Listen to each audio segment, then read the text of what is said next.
Well, Hi, that's Ruthie. a fun little opener.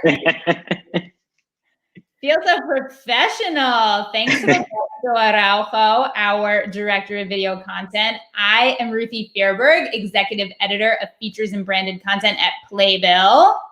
Now I'm Ryan McPhee, managing news editor at Playbill. And here we are, Ruthie. Here we are, ready to break down the 74th annual Tony nominations. Let me tell you, I was skeptical about how I would be feeling today.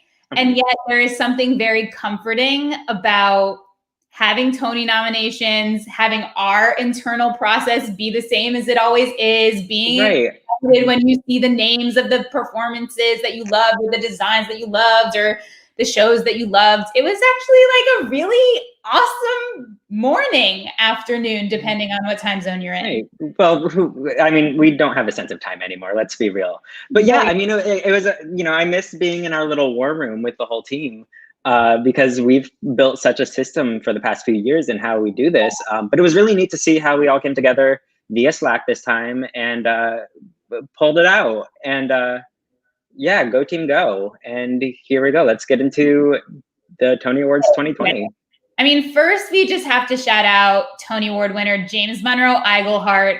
He is the person you want to see on the end of the screen. Like, just so warm, so inviting. It's such like perpetual energy that is inspiring. And I'm like, I'm ready to do this now. Exactly. So shout out to James. Thank you, James. All right. We have to, let's start off with number one, best musical, and the categories of musicals that follow, because jukebox musicals reign supreme this year in Tony's land. And some of this is stuff that we were able to sort of predict to an extent that was going to happen. The fact that of the 4 eligible musicals for best musical, we had Jagged Little Pill featuring the catalog of Alanis Morissette. We had Tina, the Tina Turner musical. And we had Moulin Rouge, a jukebox extravaganza. It does not get more jukebox than Moulin Rouge. It's very cool that even in a year where it is, say what you will about the jukebox musical, so long as you make it amazing, it's just a different animal. It's just a different animal. And all 3 of these have proved that you can do so much with a jukebox musical, right? Like, they're all 3 different ways of storytelling and using the music to tell that story. Right. Moulin Rouge coming from a film adaptation and using, mashups and medleys throughout 70 different artists, over 70 different artists, catalogs, mined for that. Then Tina is all Tina Turner music, but to tell her life story. And then Jagged Little Pill being Alanis Morissette music from a single album, but to tell an entirely new narrative story. So we actually do have some variety here. Right. Yeah. And like we can get into that in terms of how that plays out in the best book category. The writers who are nominated for sort of telling their stories and bringing them out using that music. Yeah. It is worth noting the one musical that was eligible that was not nominated, The Lightning Thief, the Percy Jackson musical. Fully shut out. It is one of 3 shows that were eligible this season that was shut out. The other 2 being plays, The Height of the Storm and The Great Society. So normally the way this works, just as a bit of housekeeping,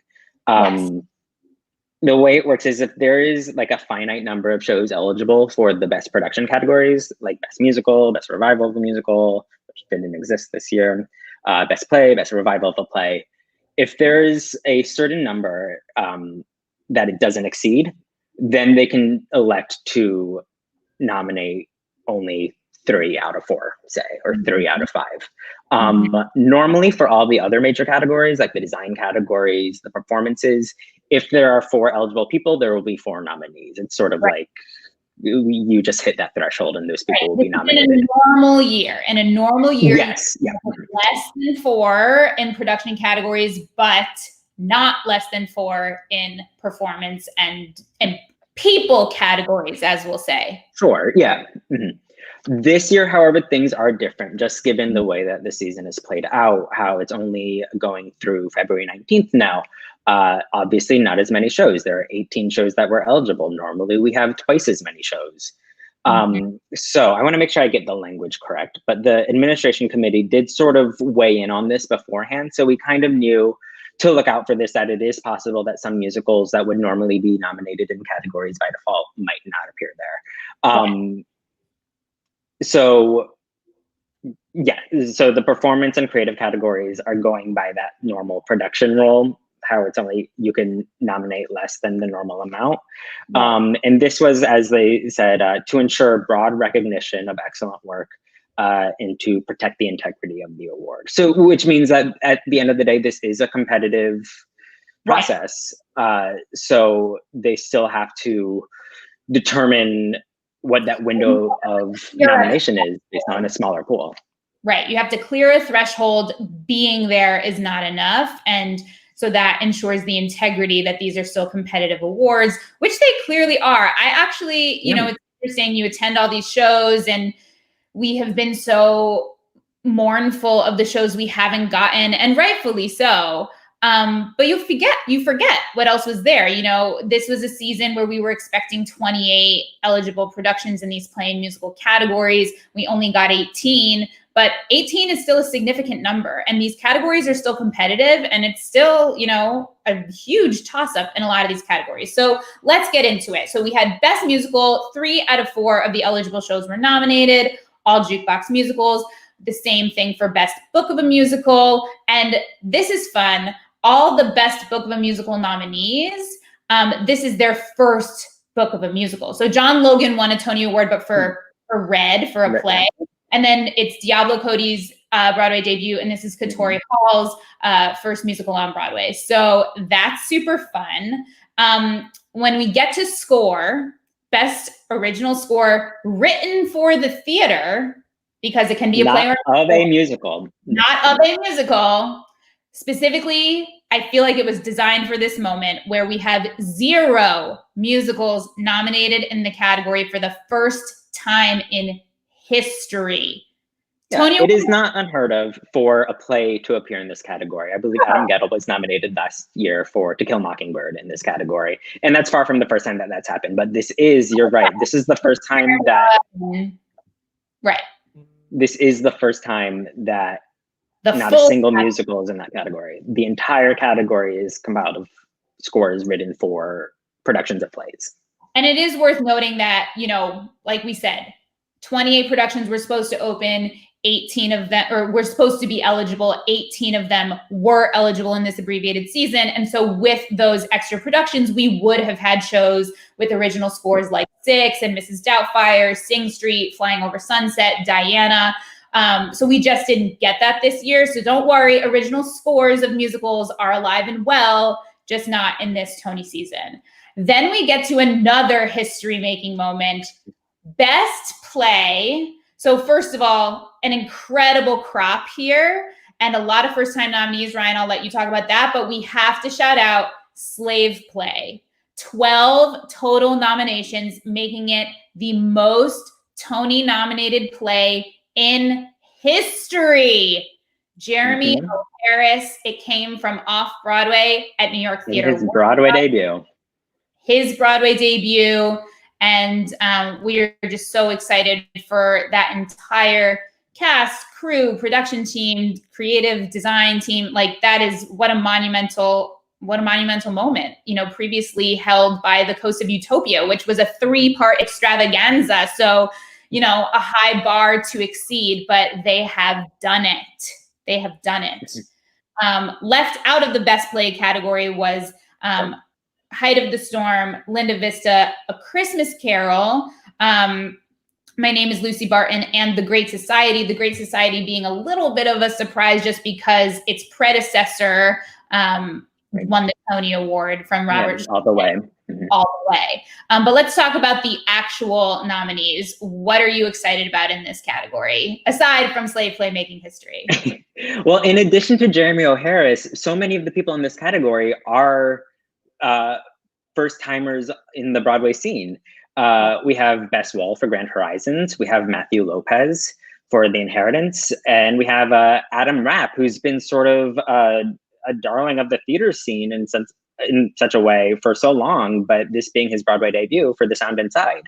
And then joining them are two veteran playwrights who wrote one act for the same production, Simon Stevens and Nick Payne for Seawall of Life, rounding out the category. So it's a really interesting and exciting way to see how that category filled out with in such a limited season, and with all of these sort of, no longer playing at the time of the shutdown. The Inheritance was technically still playing, but it was slated to close that weekend. Right, it was slated to close just that weekend. So right.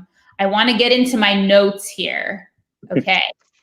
So then we have Best Revival of a Play. Fully thrilled with this category. Betrayal, which came in from London, outstanding. Frankie and Johnny in the Claire de Lune, which, opened so long ago. That was, right. That was this season. Yes, that was this season. It was last May, over a year ago. And then, of course, considered a revival because it premiered off-Broadway in the 80s, A Soldier's Play by Charles Fuller, but this being its first time on Broadway in a production at Roundabout Theater Company, directed by Kenny Leon.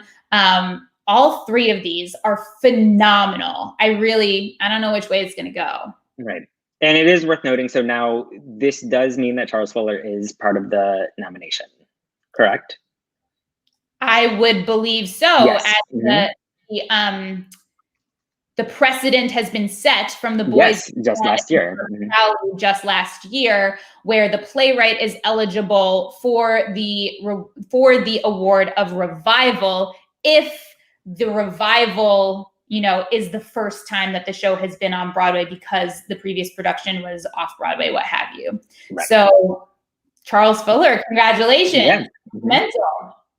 All right, should we get into some of these performance categories because it's intense up in here? Yeah, should we get the giant elephant out of the room? And I do say that pun intended. Speaking of a certain Moulin Rouge nominee. Yes. Okay. Go for it. Who's the musical? So the purple elephant in the room. Aaron Tveit is nominated for a Tony for leading actor in a musical for his performance in Moulin Rouge. He is the only nominee in that category. But we can't technically say because of that he's a Tony winner just yet. Right. There is a bit of a formality that they have to go through in order to give him the Tony. What do they call themselves? Tvaiter Tots, right? All the Tvaiter Tots out there, don't get too excited yet. I mean, you should be excited. This is his first nomination, and it's very exciting. It's his first nomination, and either way, the man makes history, and I think for all intents and purposes, we expect him to be the winner whenever Tony night is, but he does still officially have to be awarded the Tony by 60% of the vote. So what that means is those who cast their votes as Tony voters, 60% of them have to actively vote for him rather than, say, abstain from voting in that category in order for him to actually win the award. Exactly. Okay. More of these categories. I feel like that should just bring us directly to leading actress in a musical. 3 nominees here. Karen Olivo, who is finally back on the Broadway stage after having won her first Tony for West Side Story in 2009. And then we have Elizabeth Stanley and, of course, Adrienne Warren in Tina, the Tina Turner musical. What a stacked cast. I love this. And I like how it's sort of mixed with Tony winner, a previous Tony nominee with Adrienne Warren, and with Elizabeth Stanley, Broadway veteran, first-time nominee, correct? Yes. Yeah. And I also really love that every one of these roles is it is a demanding role. All 3 of them have to do, they are all working choreography, vocals, and acting skills. I think much of the public would say that, this is Adrienne's to lose, as they would say, but it is a wildly competitive category. even in that point. So Right. we'll have to see what happens. And hopefully, you know, once we're finally able to return to the theater, all three of these shows do have the potential to return to Broadway. Right. We love that. We love that. Let's go over to best. I like leading actresses. Let's say leading actresses in a play. Speaking my language. I know. Jukina Kalakangos, play. Laura Linney, My Name is Lucy Barton. Audra McDonald, Frankie and Johnny and LeClaire de Lune, and Mary Louise Parker. I mean, how crazy is that category? Laura Linney, Audra McDonald, Mary Louise Parker, and powerhouse performance from, you know, relative to those three, newcomer Jukina Kalakango, though she's not at all a newcomer. Right. Wow. I am surprised, though, I will say. I am surprised that Zawe Ashton was left out from Betrayal. Right. That was a shock to me. Eileen Atkins was also eligible in that category, but I think knowing that we could have had 5 nominees, that Zawe wasn't in there, and that was a surprising one. Her co-star, Tom Hiddleston, was nominated in leading actor in a play, his Broadway debut. And that we actually had 6 nominees for there, which is a bit of an oddity, particularly in a season that's so condensed. To have 6 is pretty noteworthy. In that category, we have both stars of Seawalla Life, Tom Sturridge and Jake Gyllenhaal. This is Jake's 3rd time on Broadway, first nomination, I believe. He was not nominated for his debut in Constellations, and Sunday in the Park with George was not eligible. But yeah. I object on Constellations. That was. I'm with you, but I'm happy for him here. But I'm happy for him here, and of course, it's so cool to have him and Tom both nominated together. Another surprise in this category, Andrew Burnap, who was amazing in The Inheritance, but Kyle Soller, who was kind of the other half of that, you know, duo in terms of the younger generation who leads that play.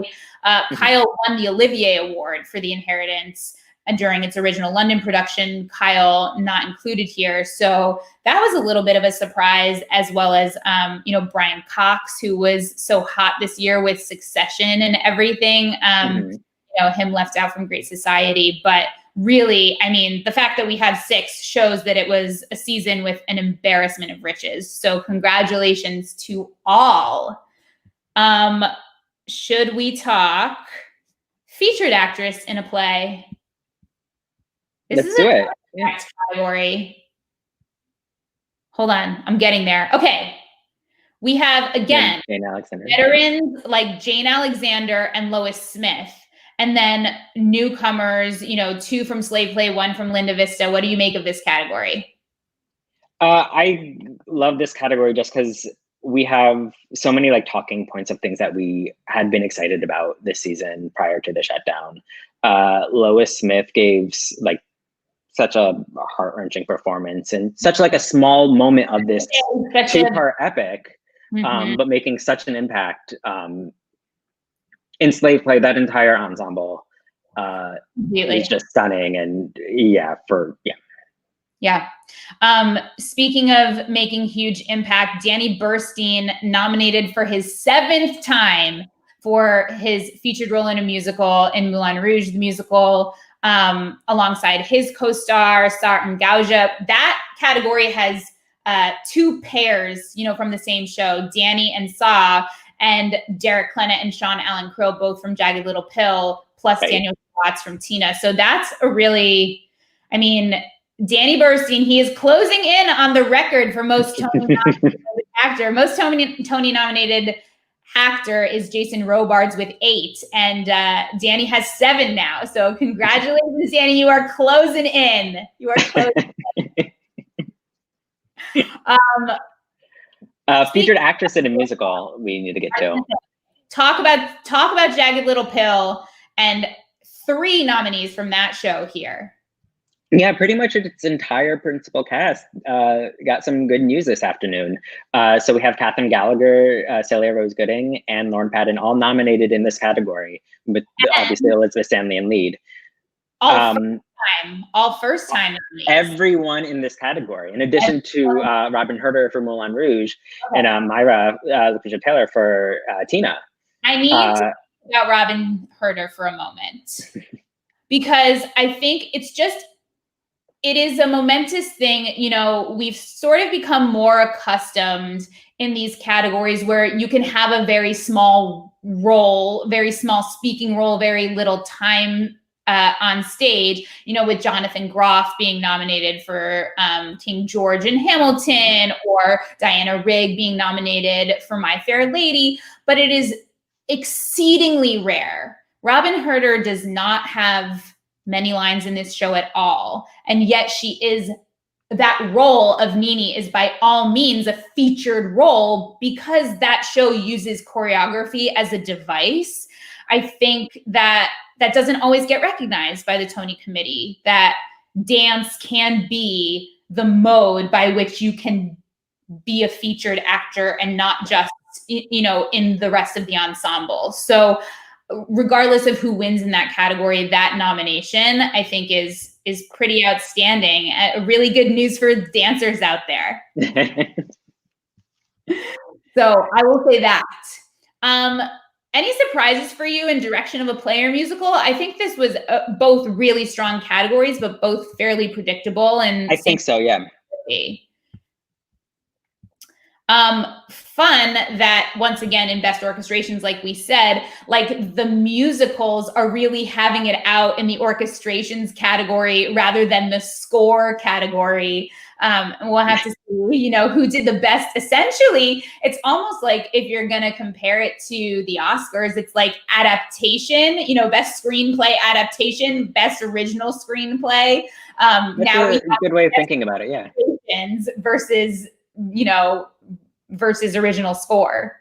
Right. All three are taking existing catalogs and sort of putting their own theatrical stamp on it and creating a new sound of those.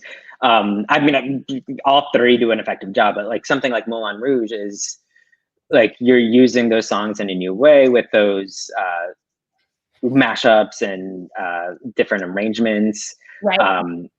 And so, yeah, like that is not something that would necessarily be recognized in the category of best original score.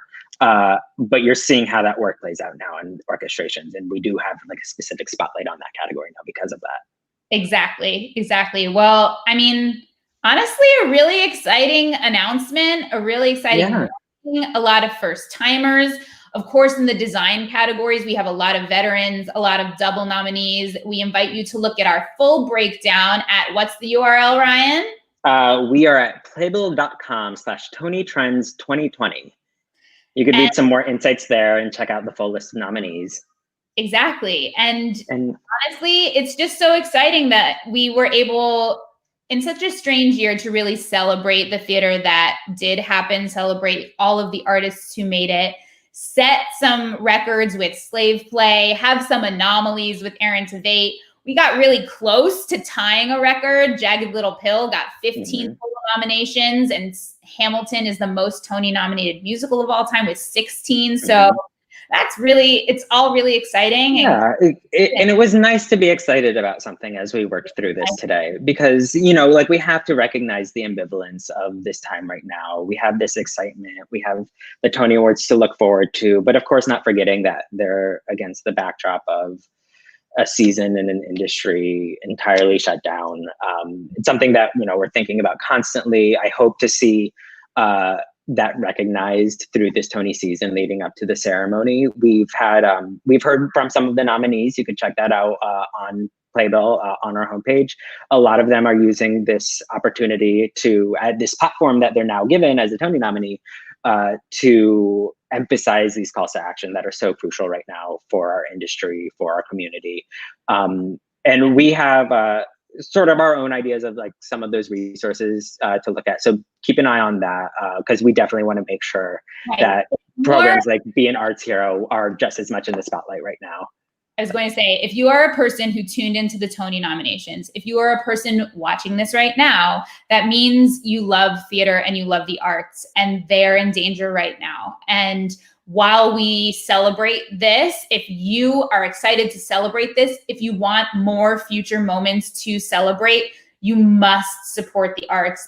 If that means getting the word out, if you have the finances to do it, we have a list of causes, all arts relief organizations or initiatives that you can help. And of course, remember to vote, Yes. whether it's early voting or November 3rd, vote on election day. Right. And you could go to, I believe it's artsvote.org. I'm going to do a quick fact check, but this is an incredible organization. They will break down for you state by state the process of voting, how that works in terms of registration, how you can do early voting in person, voting by mail. All of this is critical information that does vary by state. And also is a crucial part of what we're talking about of supporting the arts, because we have things like the Dawn Act and the Save Our Stages Act that can provide lifelines and vital resources for our community in a variety of ways. So absolutely. So Tony voters are not the only people voting this season. Go cast your vote. It's very important. And of course, stay tuned to playbill.com all day today for all things Tonys. We are going to have more things in the coming weeks, interviews with nominees and the like. And of course, we will be announcing whenever we find out when the actual 74th annual Tony Awards will be and what you can expect. Thank you all so much for tuning in. I'm Ruthie Fierberg. Ryan McPhee. And we are so excited. Congratulations to all the nominees. Stay safe and healthy.